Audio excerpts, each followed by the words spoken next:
Mr. Pravin Gordhan with him. Indeed, Blaine, I do. The Minister of Public Enterprises, Pravin Gordhan, joining me now from one finance minister to one former finance minister. It is really interesting, of course, at a time like this, just how we stimulate South Africa's economy. The SOEs have been a drain on South Africa's fiscus, and it will be very key and very important now for us to ensure that we do get that notion right and how we spend that money. Minister, thank you so much for the time. I suppose from the onset, the question will be, how do you fit into this plan, and how exactly your department will ensure that the plan is put together perfectly? Well, we continue with our work to recapture the SOCs, to make sure that we have the right governance, to attend to, in a vigorous way, the kind of corruption and malfeasance that has gone on. But far more importantly, the way we fit in is firstly in the investment area, because SOCs traditionally have been big investors, particularly Transnet and Eskom. And although the scale of investment has gone down because big power plants are not being built at the same rate as they were before, so you're still having about 360 billion rands being spent over the 3-year period. Secondly, making sure that we create efficiency in the economy, in the kind of infrastructure services that are provided. Thirdly, in terms of what the President called administered prices, cost of water, cost of electricity, costs of rail freight, and the costs at our ports. And business has been fairly vocal in terms of these being constraints on the cost of doing business in South Africa.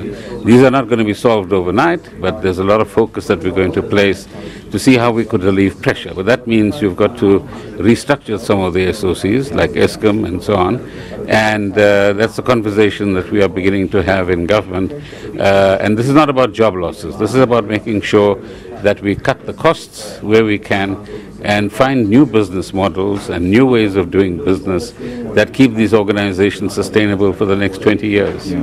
One would say that we perhaps were in a recovery phase for some time because of the, as you said, the maladministration, etc., that happened a time ago. Would you say that this plan is the start perhaps of a fresh start, shall we say, for South Africa's economy? No, it is in the sense that we have now a recognition that unless government moves, nobody else is going to move in this economy.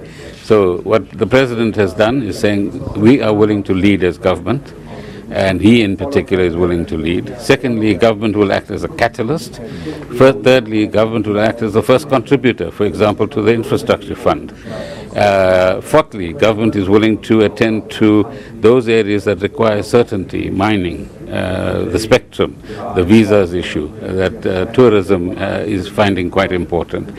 And fourthly, we are not just talking policy. We're talking about project management, project delivery, focus on implementation, and where government lacks the capacity, it will bring in capacity from the private sector. But he creates a particular structure within his office to get the implementation side done. Because we've been often criticized for having nice policies but not being able to implement. And that, I think, is a very important, if you like, new start to the way we do things in government. Do you perhaps have for your department per se, we've spoken broadly about the over-reliance of SOEs on government. Do you have perhaps a figure that you'd like to reach with regards to how much, with regards to guarantees, etc., that you'd like the SOEs to have at a certain date?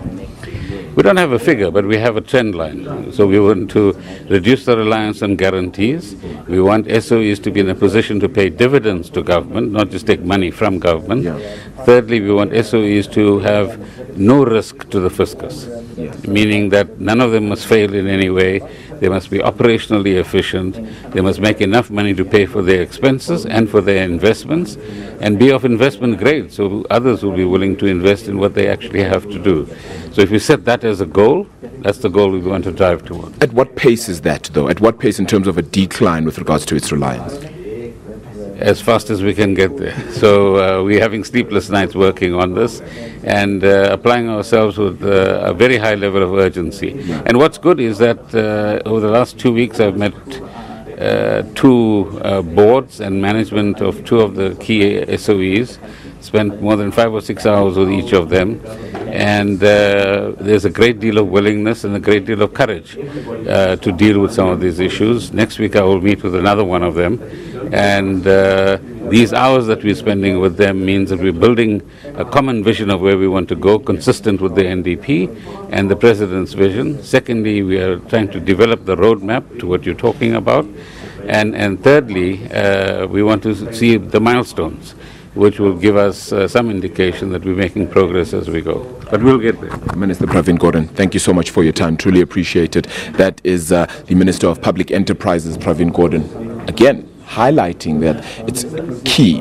It's going to be absolutely critical that we implement the procedures that we have for this country and at the same time reduce that reliance. It doesn't have an exact figure on how much the state guarantee should perhaps be when it comes to impact on the fiscus, but he certainly says that it needs to go down as fast as possible. Blaine. Arabella, are you getting a sense that this can be implemented apace and that government has the capabilities as well as the capacity to do so?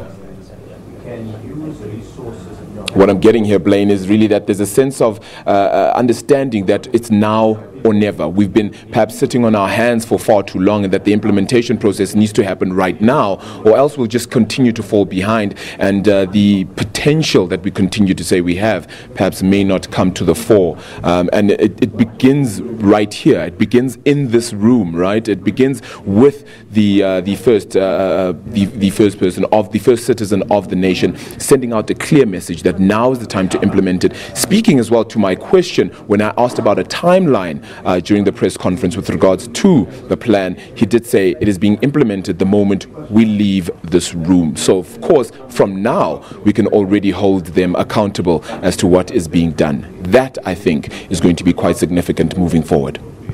Arabella, let's take a bit of a break while you line up your next guest. We'll come back to you shortly. Arabella Gumede live for us at the Union Buildings. Let's take that short break. We'll be back after this. Stay with us.